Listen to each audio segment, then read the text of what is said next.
سلام، امروز قراره این خورشت فسنجون جذاب رو با هم درست کنیم. یه وجبم روغن روش داره و همه ایرانی‌ها رو عاشق خودش میکنه. 2 پیمانه گردو رو چرخ کنید یا از دستگاه غذاساز استفاده کنید و اونو خرد کنید. من یه چند تیکه رو هم درشت گذاشتم تا وقتی خورشت رو میخورم تکه های گردو زیر دندونم حس بشه. گردو رو داخل یک قابلمه بریزین و قابلمه رو بذارین روی حرارت خیلی کم. به اون یک عدد پیاز کوچیک رنده شده اضافه کنید. هر دو رو با هم به مدت 10 دقیقه تفت بدیم با حرارت خیلی کم تا اینکه گردو داغ بشه، گرم بشه و حالت خمیری پیدا کنه. وقتی این اتفاق افتاد بهش نصف قاشق چای خوری دارچین بزنید و دارچین عطر خیلی خوبی به این خورشت میده.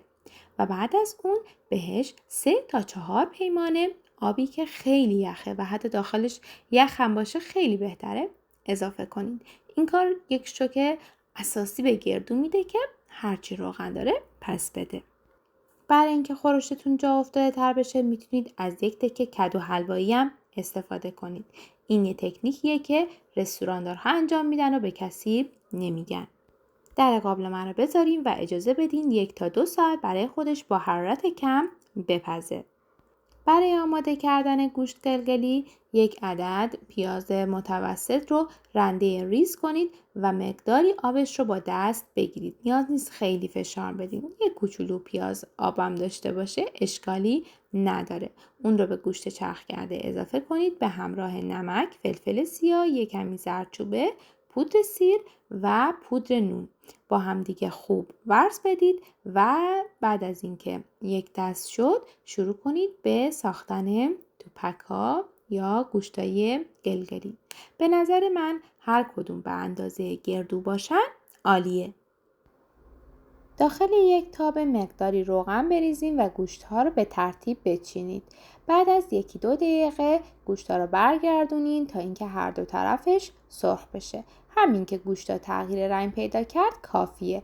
گوشت‌ها رو بردارین و برای اضافه کردن به خورشت کنار بگذارین. بعد از 1.5 ساعت میریم سراغ خورشتمون. میبینید که نصفی از روغن گردو خارج شده و این صحنه واسه خانم ایرانی خیلی جذابه. حالا اگر مثل من کدو داخل خورشتتون انداخته بودین با پشت قاشق کدوها رو له کنید تا اینکه به بافت خورشت بره، به خورد خود خورشت بره و داخل خورشت به صورت تیکه تیکه مشخص نباشه. برای شوک دوم 7-8 تا تیکه یخ کوچیک رو به خورشتتون اضافه کنید و بعد از 1 ساعت میبینین که روغن خورشت 2 برابر شده. حالا نوبت اضافه کردن رب اناره. من از نصف لیوان رب انار ملس استفاده کردم و آروم هم میزنم تا اینکه رب انار به خورد خورشت بره.